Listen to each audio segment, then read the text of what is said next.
I would love to welcome Leah Cohen and Kristen onto the virtual stage. Kristen, you are going to be our guide for this dialogue, so let me hand the mic over to you and take it away. Thank you so much, Emily. Hey, Leah. Hi. Thank you to Yelp for having us. So I'm Kristen Hawley. I am a freelance journalist and I'm the founder of Expedite, a newsletter about restaurant technology and the future of hospitality, which you can find at expedite.news. I am so excited to kick off this year's Yelp Women in Business Summit with celebrated chef, author, TV personality, woman, mother, and entrepreneur, Leah Cohen. Thank you so much for joining us. Thank you.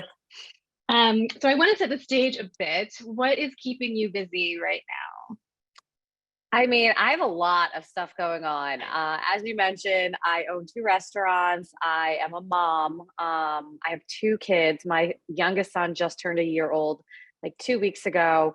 And my husband and I, we run the restaurants together, and we are in the process of opening new restaurants. So that's exciting and keeping us really busy. And then I do like a whole social component as well. So I try to keep myself as busy as possible. Sounds like it. Yeah. I want to start with the restaurant, because it has not been a great time to be a restaurant owner and entrepreneur. The past 3 years have been really tough.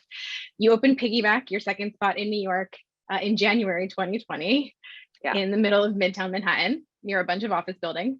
And I read that you told Grub Street in New York that it was crazy busy for 2 months and things were going great. And then you had to close for a really long time. Yeah. So I would say the opening, it was kind of one of those openings that you always want, right? Like you never expect, like when you open the doors, for tons of people to just be flooding into your restaurant, because let's be honest, that doesn't happen most of the time. But it happened for us with Piggyback, and it was a great feeling to know that, so many years later after I opened Pig and Khao, that my group and I created such a great following that people were excited to eat at our second restaurant. And it was insane. It was like I felt like I just couldn't catch up, because you always open probably like 2 weeks behind, like you wish you had 2 extra weeks, but you have to open because basically that's when you start paying rent. If not, you had already started paying rent on the space, and you're like, you just want those extra 2 weeks. And I was like, oh, well, we'll open up and it'll be slow and we'll kind of figure it out. And it was like, I mean, we figured it out, but we didn't have any time to kind of we were just trying to catch our breath. And then from super crazy to just nothing. And that's when the pandemic hit. It's kind of crazy that we're doing this now. It's like been literally three years later.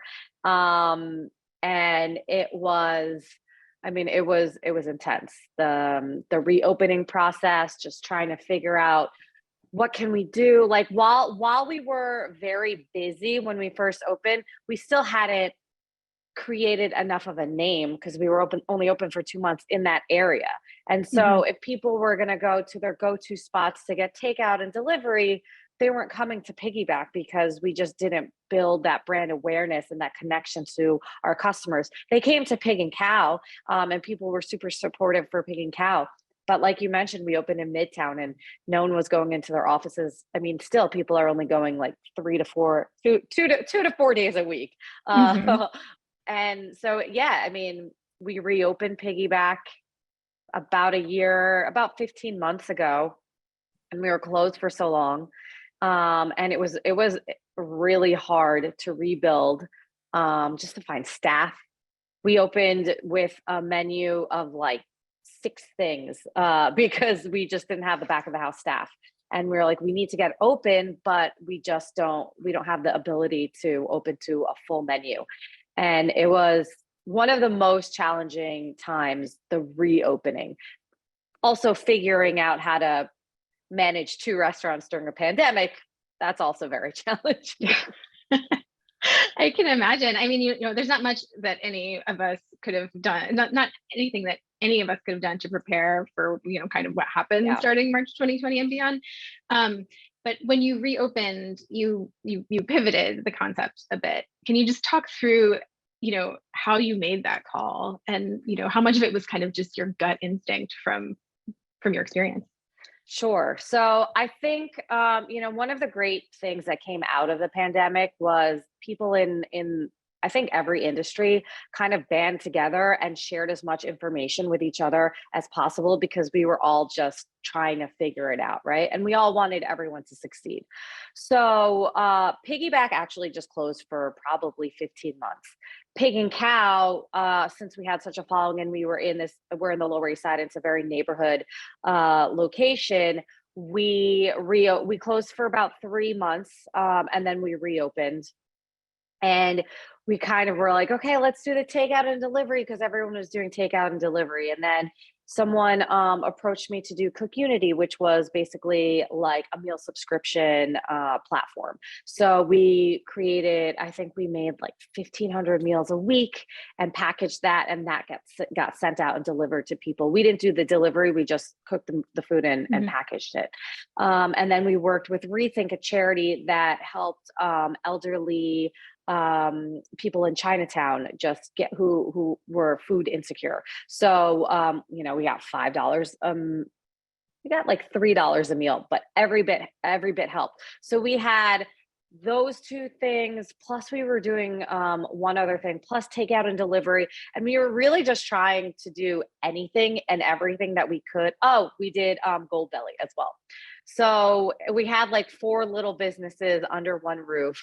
And then, you know, as things started to open up more and more, and we could get like indoor dining back, we figured, okay, well, what can we keep as a business, but maybe do it out of a commissary kitchen. So Cook Unity is now we still continue to do it. We do it at a commissary kitchen in Brooklyn. Goldbelly, unfortunately, we saw that people weren't ordering as many boxes and as many meal kits once the world kind of reopened, and we couldn't sustain that and do indoor dining. So I had to make the difficult decision to switch. But everything was really like following my gut, trying to just see what everyone else was doing, and then reaching out to people and just being like, hey, is this working for you? You know, can you connect me with this person at Goldbelly or at Cook Unity or at Rethink or any of these things? And everyone was so open and willing to help, because I mean, it was scary times, you know? Yeah. And Goldbelly, for the non-indoctrinated, is a nationwide shipping service. What did you ship on Goldbelly? So we had 4 packages, and the only reason I love Goldbelly, and I honestly wish that we could find a way to work with them again, because the ability to get your product nationwide is huge if you ever want to open in a different market. And so that's definitely something that we want to revisit. But Goldbelly, we did like the classics. I had my cookbook, unfortunately, came out during the pandemic. So it was like, how do you do a cookbook tour? And and back then I didn't have the social media following that I do now. So it was a lot different. But we did a cookbook and some like starter ingredients to get you started for cooking out of the cookbook, frozen curries, and then a brunch kit. So just things that I thought people would want. And we got a really great response. And we still have people who DM us on Instagram, and they're like, you know, I live in California and I'm so bummed that you guys stopped doing Goldbelly. I'm like, we'll figure out a way to get back on the platform. Cool. I want to talk about sort of like that gut instinct, because I think it's something, especially as women, like, you know, we all have it, and it's sometimes it gets drowned out. We're told to, you know, do what you love, and that's not the whole story. Building a business is really hard work. But your restaurants are a reflection of your heritage, and I'm curious if that's something that you always aspired to do, or if that's something that sort of found you later. I mean, I think for me, growing up, you know, people weren't really cooking. People were cooking Italian, American, you know, they weren't cooking from their heritage necessarily, because even in culinary school, you know, we had cuisines of Asia, right? I went to Culinary Institute of America. We had Cuisines of Asia, which was a 3-week course. So how much can you really learn in 3 weeks on such a broad topic, right? 3 weeks on an entire continent. Exactly. Sorry. It's a little difficult and it's a little challenging. And I'm sure right now, they updated their curriculum. But it wasn't something that we knew that we could cook, that people would want. And I think honestly, one of the biggest influential chefs was David Chang, and he was making Asian food, but like not fine dining Asian food, and he was making it cool and sexy, and people wanted to do it. And I think if it wasn't for David Chang, none of the other restaurants, like my restaurant and so many other restaurants that have since opened, we wouldn't have the audience. So thank you, David Chang, for that. But and for me, I think it's really like, you want to cook food that you feel connected to, or at least I did. And I loved cooking Italian food. I spent time and studied in Italy, and I was passionate about it, but I didn't feel that connection.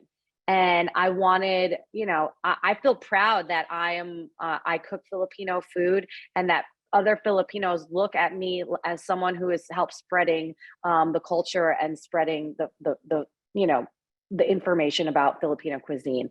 And I think that it's great that a lot of chefs now have the ability to do that. And I think, yes, you want to do what you love, but you also, if you don't have that connection to it and you don't have that love and passion, then when it gets tough, you're like, why am I even doing this? Mm-hmm. Yeah, something to sort of fall back on, like, internally. Was this vision challenged at all by anyone while you were building it? Honestly, no. I think my mom was like my biggest really biggest critic. Yeah, because I think I was also one of the biggest challenges, because I'm half Filipino. And sometimes I have an identity crisis, because I'm like, am I Filipino enough for Filipinos to embrace me? And will they look at me as someone who's educated on the food and can really be, a presence and an authority, because I didn't grow up in the Philippines and I'm only half. And I think that was something that I really struggled up until recently. And I think that's one of the reasons why my social media grew, because I was like, all right, let me lean into what I really do well, which is cooking Southeast Asian food, not just Filipino food, but Southeast Asian food in general. And once I kind of was like, I don't care what anyone else says, this is what I love doing, this is what I want to do. And I want to teach people how to make adobo or sinigang or all these different dishes. My audience grew because I felt secure in what I was doing, and and passionate about what I was doing. Do I get haters out there? Sure. I have like older Filipino women like, that's not traditional. That's not how you do it, which is fine. I mean, maybe it's not the most traditional, but this is my interpretation of it. But until I had that confidence of like not caring what other people had to say about how my approach towards Filipino cuisine, or if they were going to judge me and say like, well, look, if you look at me, I don't look that Filipino. So, but I have been embraced by the Filipino community, and it's great. And I think it gives me a lot more confidence. And I think confidence is huge. And believing in yourself is really huge when you are trying to grow your business, whether it's a restaurant, social media, whatever. Yeah. How did you get there to like, I don't care, I'm confident, I got this? Like, what advice would you give? Many years of beating myself up. My husband says like, he thinks I'm like the hardest on myself, and that I'm like the meanest person to myself, because, you put yourself out there, you have to have a thick skin, but you also just have to kind of be prepared what people are going to say and come at you with. So I'm my own worst critic, for better or for worse. Speaking of critics, when we spoke a couple of weeks ago, you said that you read every review of your restaurant. I'm sure that you have a tough skin being your own biggest critic, but that must take some how do you handle that? It must take a real thick skin to deal with it. I mean, I think it's really important for people to read the reviews. I think anyone as a business owner who doesn't read them and take them seriously, yes, take it with a grain of salt, because it's great that people have a platform to voice their concerns or their critiques, but also, you know, someone might be having a bad day and they ate at your restaurant and nothing you could do would make them happy, right? But I think it's really important to read the reviews and know, okay, this person is just being an a-hole, or this person is really, you know, has something worth fixing, you know, or it's a great review and it makes you feel good. And I think I do have a love-hate relationship with it, because sometimes it can be, you know, people are very honest because it's anonymous, or, you know, they feel like they can say whatever they want because they're not saying it to your face, right? And so, but I take it as, okay, since I'm not at my restaurant every day, right? Because I have a million things going on and I'm trying to expand. If I can't be at the restaurant every day, what tool can I use to still know what's going on and make sure that my customers are happy? Because at the end of the day, you want to make sure that your customers are happy. And so, you know, having Yelp and being able to read the reviews and seeing, you know, okay, well, someone said that the service wasn't good. Who was the server on this night? It was Valentine's Day. We were slammed, you know, like all these things. And then I'll go and I'll say to my front of the house, back of the house manager, and I'll be like, listen, here's a screenshot of this review. I was like, if it's too salty, let's go and check. If this is, you know, if the service wasn't good that day, who are the servers?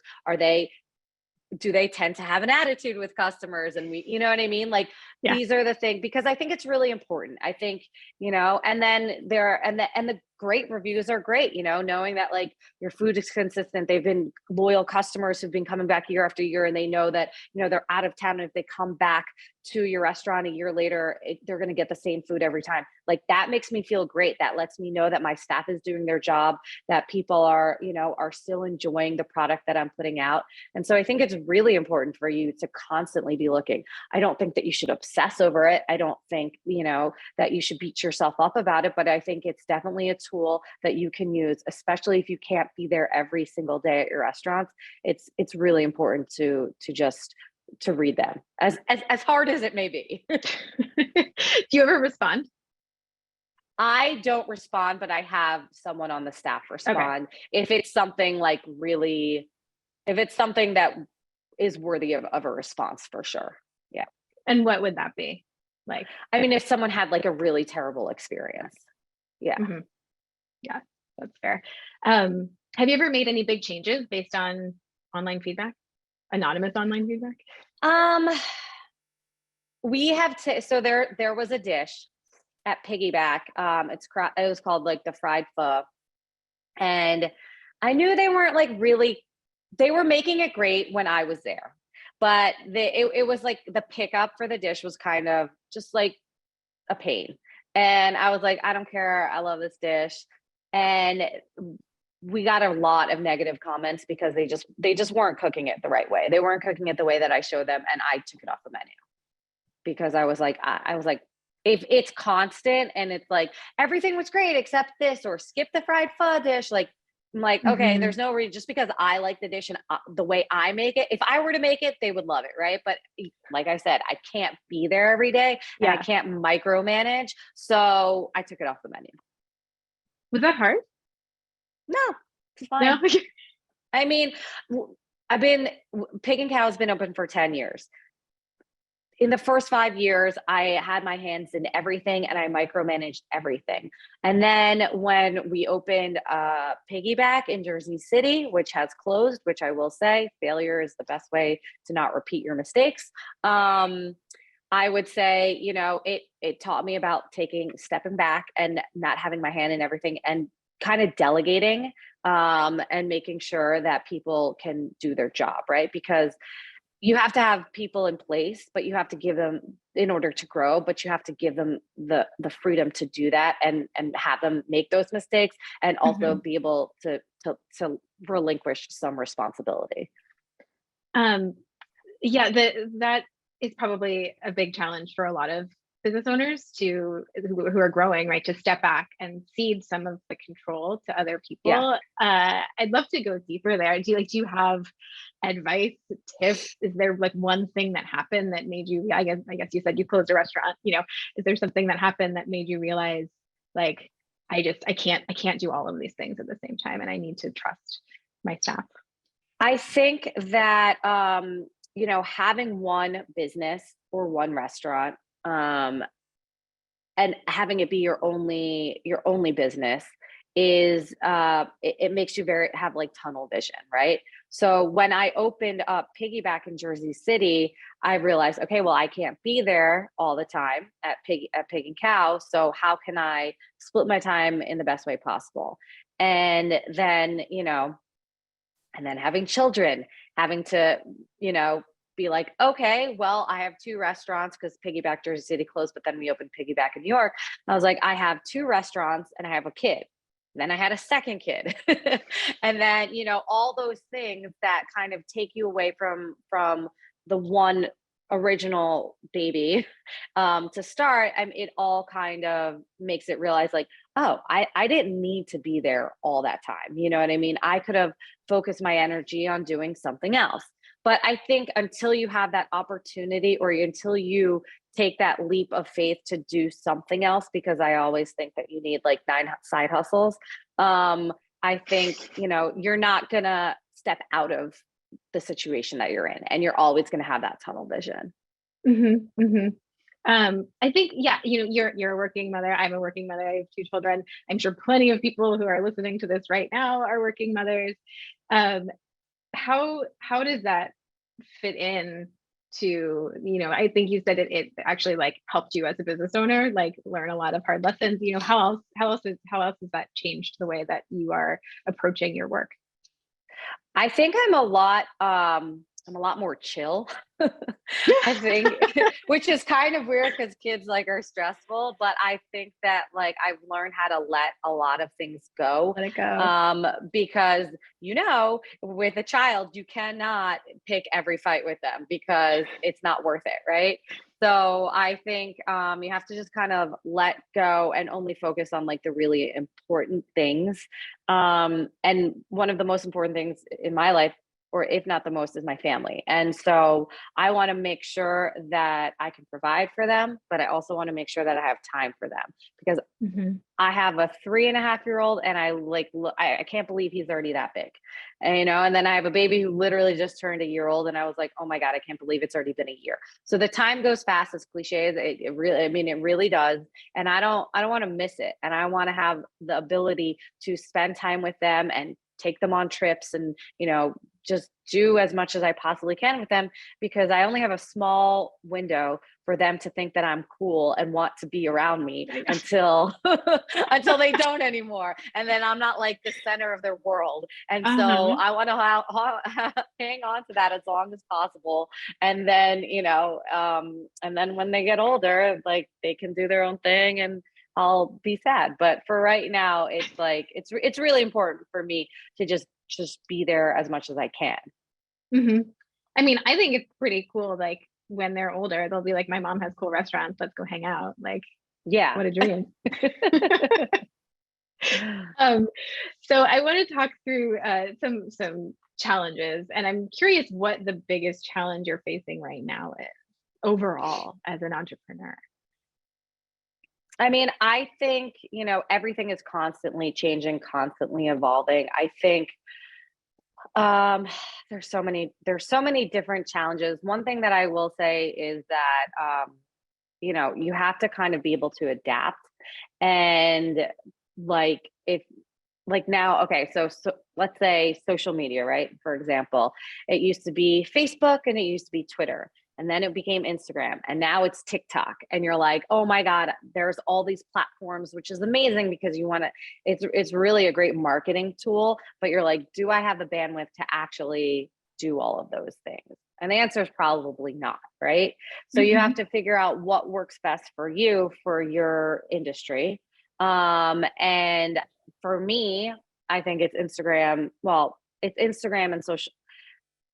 You want to be able to figure out how to take one topic and spread it out, right? So like for me, just for my own personal social media, I use the same videos that I make on Instagram, I put it on TikTok, and you can put it on Facebook. And so it's one thing that I can put on 3 different platforms, which is great. And that will help. But like, getting in like the influencers, like knowing who the TikTok influencers are and knowing who the Instagram influencers are, and like all that is like crazy and overwhelming, but also very important. And so I think that's one of the biggest challenges right now, is just trying to like stay up to date with like who's influential in each different social media platform, and how can I use each platform differently, but also kind of use the same content so I don't have to drive myself crazy. Right. That makes sense. Yeah, it does make sense. I'm glad you brought up influencers, because I want to go a little deeper there. That's something that has sort of spun up. That's something that has spun up in the last 10 years. It didn't exist, right? And now social media, it really exists. And I'm curious, how are you working with influencers and social media influencers? When we talk through it, you have like a very set strategy in how you're engaging with these people. Yeah. So before, I would say probably like a year ago, it was kind of like whatever, right? We didn't have a real plan. So now we kind of have like just like a paragraph of what we send to influencers, to be like, hey, we'd love for you. Sometimes they'll reach out to us or we'll reach out to them. We don't pay the influencers. We pay them in food. I think that's really important because, the influencers need you. They need you for content, right? And we need them to get people to come into the restaurants. There are some people who obviously pay influencers to come into their restaurants, but I don't want to do that, because I just don't think it's necessary at this point, where my restaurants are at. And I don't think that I don't want to work with influencers who want to come to my restaurant only because I'm paying them, right? I want them to come because they found the restaurant, they think it's cool, and that will translate into the video that they create. And and the following that they have, because the people who follow them, if they're like, oh, well, that person only came to the restaurant because they got paid to do it, I don't know that I would trust that as much. But we do have like a one-sheeter basically saying like, this is what you get so it's X amount of dollars in food and beverage, and we would like you to tip your servers, because you have to tip your servers. We encourage it. We would never make it mandatory, but we encourage you to tip your servers. And then also, if you could, give us the deliverables by X date, right? Because you don't want to have to be like following up with like, it's awkward to be like, hey, like, when are you posting? What's going on? What are you posting? Are you just posting a story? Are you making a reels? Like, everything should be kind of like laid out. So there's no questionables, right? There's just nothing up in the air, because then it eliminates any awkwardness. And it's a contract. Like when I partner with brands, I have deliverables, set time, all that stuff. And it should be the same. It's business, right? So I think it's important to kind of, for the influencer to know what they're getting, and for the business to know what they're giving, and vice versa. And it's a very, small 1 paragraph signed contract, and then it just like eliminates any awkwardness or weirdness. And it's been really good. I think people have we just had a TikToker come in and post, and it's been great for the restaurant. I think TikTok is kind of the route that we're going to. I mean, he posts on Instagram and TikTok, but because of Pig and Khao and Piggyback being like an older restaurant, we want younger customers, because the vibe is still young and hip, and so that's like the TikTok generation, because we have the older clientele already, because those are people who've been following me. I'm getting older and we're not and we're not reaching the younger crowd as much as we were 5-10 years ago. So I think for us, TikTok has really been helpful. Not that Instagram is not. Do you get a lot of inbound requests, or are your team actively going after influencers to reach out to? I think it's both. We have a list of influencers, and we like to use more like micro influencers who have like around like 30,000 followers as opposed to someone who has like 150, because I feel like the 30,000 followers, their audience is really focused on what they're on their content. And so they're a little bit like just more engaged, I would say. Because a lot of people follow, they're like, oh wow, that person has like 200,000 followers, I'm going to follow them because there must be a reason why, but they're not. I don't know. I feel like they're not always as engaged. So we go after the more like of the micro influencers, and but we do get it. It's very much reciprocal. Like, we have a list of people that we think are cool, and that we like their content, and we reach out to, and then if people come to us, we'll evaluate. I always like to make sure that the content fits our vibe, right? Like the person fits our vibe. Like even when I partner with brands, like I don't partner with brands just because they're going to pay me money, because I want to partner with brands because they work with, the food that I create, or I partnered with Weber Grills. Like I always had Weber Grills growing up. So stuff like that, I think it should mean something to you. It's not always just about a dollar sign. Yeah. Have you ever been tempted to like try to make a viral dish, like a TikTok viral dish? No, I hate that. Yeah. It's not my thing. It's really not my thing. And I see a lot of it and I'm like, I just think it's so stupid. I get why people are engaged by it, right? I understand, like, it looks cool, it's like whatever. But for me, I cook food because this is what I want to eat. And I feel like a lot of the viral stuff is not necessarily stuff that I want to eat. And maybe that's just because I'm a chef, like a trained chef. And I'm like, I don't know, I'm different than other people, but home cooks, they might find it really fun and cool and interesting. And I think it's great.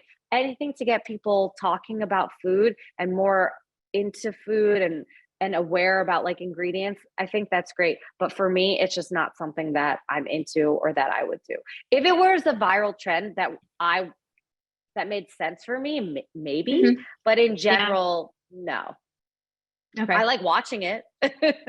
Yeah, great. Yeah. Let it But happen. I would never put stuff on my menu because I wanted it to be something that could go viral on TikTok.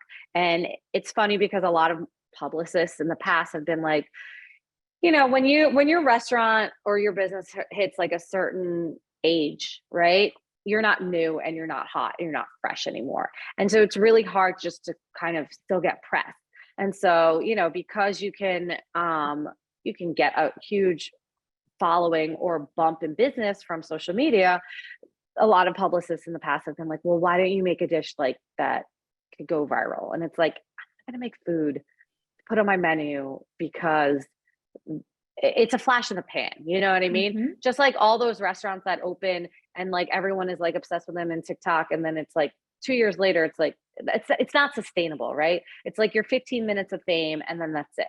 I want to build something that will withstand the time. And 10 years later, people are going to come back and want to get my khao soy because it's delicious, not because it was trending on TikTok for a hot second. Right. That makes a lot of sense. And it sort of follows with your like honing in on authenticity and the importance of being true. We talked a lot about the restaurants and you have so much other stuff going on. You mentioned, brand partnerships and outside opportunities. And I'm curious, like when do those come to you? When were you able to, when did you realize that it was possible to sort of step out of the kitchen, right? And start to take on more related things that will help you as an entrepreneur continue to build your brand and build your business? Actually during the pandemic, I started making like cooking videos because that's kind of what a lot of people did. And I taught myself how to do like all the editing and how to just like film. I basically taught myself all from like YouTube and whatever. And once a week I film videos. And I think those videos, if brands see them, and that's a way for for a brand to want to work with me and to get to know me, but it's also a way for my fans to learn how to cook food. And then I also use social media for letting people know about like a show that I'm going to be on. And so I really try to embrace social media as just, it's very much a business tool. I don't use it because like I want to show like my personal life, because to me, I think my personal life is boring. And I'm like, why would anyone want to know about my personal life? But I do use it as a tool just to let people know what's going on in my professional life. And I think it's really important. And I think once you start using social media as a tool to help promote your businesses, that's when you can really see all your businesses grow. But yeah, like I think I never thought of using social media as a way to get brands to know about me. And now I do. And I think that it's extremely important, for better or for worse, whether you like doing it or not. If you own a business and you want to branch out into other businesses, it's kind of the easiest way to get people that information. Mm-hmm. Yeah, I mean, it's a direct connection. So yeah, it makes a lot of sense. And we're all scrolling all the time. So I know, right? So like looking forward, in the beginning, you mentioned, you have some new restaurants coming. Is that what you? So we are very, very close to signing a lease on a new space for another restaurant. And then we have a lot of other things that are very much up in the air, but could be nailed down like any day. So the goal is to expand.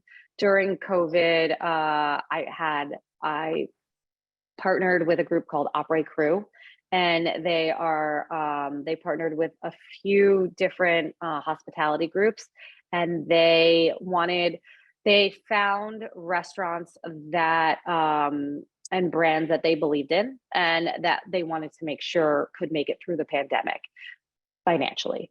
So we were lucky enough to be one of those groups, and it is a great partnership. They give us the infrastructure that we need to grow and expand, but they also allow us to be who we are, and we still run like the day-to-day operations of each business. And so it's great. And because we have that kind of, we have access to funding, we can now look at deals and restaurants in different cities and in New York as well.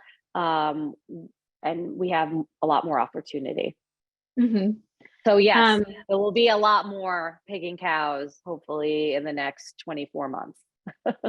In like the same area, or are you branching out geographically? We're looking not just in New York. Okay. Outside of New York. Cool. Yeah. So, otherwise, like big goals, what's still left on your list? Like what has not yet been achieved that you are working toward? If I could ever just like get myself in front of the computer and finish my mini proposal for book number 2, that is definitely, there is definitely interest from the publishers of my first cookbook. So I really that's about me just procrastinating. And so I would love to do a second book, and it would be all Filipino food. I want my own TV show. I am on TV, but I would love to have my own show. So just kind of expand more on what I'm currently doing, but like, instead of just being a judge, having my own show, stuff like that, What would you do on your own show? I mean, I love traveling, and I know everyone wants, maybe not everyone, but obviously Bourdain was like the god of travel shows. So something in that realm would be pretty cool. Mm-hmm. Yeah, I mean, that's the dream for sure. Yeah. We do. I have just a couple minutes left, and I want to. There's a couple audience questions, but this one's important, and it's about hiring. And I did recently read from the National Restaurant Association that over 50% of operators, this is new data, say they just don't have enough people working for them. So I'm curious, like, if you have advice or tips or just thoughts on how you find and hire and keep the right people working for you that you're able to trust with your brand. Yeah, I mean, I think that's the hardest piece, right? Having staff in general, and then having staff that you trust, and then retaining that staff, and making them want to stay. And I think that's really important. We have uh, at Pig and Khao, we've had people who've been with us for like 6 or 7 years, and I think it's really important to treat your staff well, and to let them know that you're the boss, but also let them know that they have a voice. I think that's really important because people want to be heard. And I think um, paying people wages that are fair. I know that like with the restaurant industry, it's really hard. Margins are very, very slim, but you have to figure out a way to to be able to pay, the staff a living wage, because otherwise someone else will, you know? Yeah, yeah. So, and they're not going to stay. And then it becomes just a paycheck, right? So you want it to be more than a paycheck. And you want people to have, especially during after the pandemic, work-life balance has always been a topic of conversation, especially amongst managers when we're hiring new managers. People they don't want their job to be their whole life, right?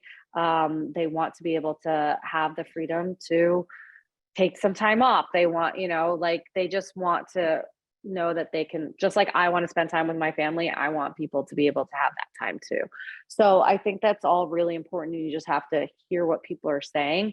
And I think as far as finding staff, at one point we just kept posting ads on Craigslist and we weren't getting any responses. And I was like, we can't just keep doing the same thing, right? Like we can't do the same thing and expect a different response. So you have to kind of branch out and see different avenues of like where you can get sorry, my doggy. I don't know if you can hear her barking. So you just want to make sure that you try different avenues on where you can get resumes. And I always think word of mouth is the best way. Like anytime someone comes in, give them a few weeks, and if they prove that they're a good employee, be like, you have any friends? Like, is anyone looking? Like how? Because I think really word of mouth is the best, because you can get someone to come in. If someone enjoys working there, they're going to tell their friend like, oh yeah, you should come. Like it's a fun place to work. Like they're really cool. They're chill. Like whatever, you know what I mean? And like make it fun, but also let them know that it's professional and it's a business. So you're cool, fun, serious boss. Yes. That is my goal. Sometimes I'm not, but for the most part, that's what I try. For in life in general, just cool, calm, and chill. Sometimes freak out. Okay. I mean, that's good balance, right? Talk about work-life balance. I appreciate it. So just closing thoughts. You mentioned work-life balance, and that's one thing that we didn't necessarily go into, but I'm curious, like where are your boundaries? Like, I know for a lot of entrepreneurs, your work becomes your life because it's an extension of yourself. Do you have any very quick tips on how to sort of protect your personal life and your personal self from this whole other brand that you've created externally? I mean, it's hard. It really is hard, because I'll be, I'm obsessed with like checking my emails, and I constantly, like, if there's anything like unread in my inbox, I get like anxiety about it, because I just want to be on top of things. And it's also hard because my husband and we run the restaurants together. And so we don't want to bring home work into the house, any arguments like that, because my parents actually, they had a dental practice together and for 30 something years, and they would constantly be fighting at home about work stuff. So I actually learned not to do that, or tried not to, as much as possible. But I think it's all about like letting go, right? It's like, okay, that's it. You're done with work for the day. Let me just like be present in the moment with my kids. Sometimes obviously, because the restaurant hours are different than, a 9 to 5, like I'm having dinner with my children, and someone from the restaurant calls me because a fire alarm is going off and they can't figure out how to turn it off. That's annoying and frustrating, but that's just the reality of it. But really trying to just, when you're home, stay in the moment and be present with whatever you're doing, I guess is what I try to do. not that I do it well all the time by any means. Great. I mean, that's important, and it's important advice. We are right at time. So Leah, thank you again for all of this great and actionable advice. It was so good to talk to you. Good luck on your achieving all of those goals. I'm sure we'll get there. And thanks again to Yelp for having us. Yes, thank you so much.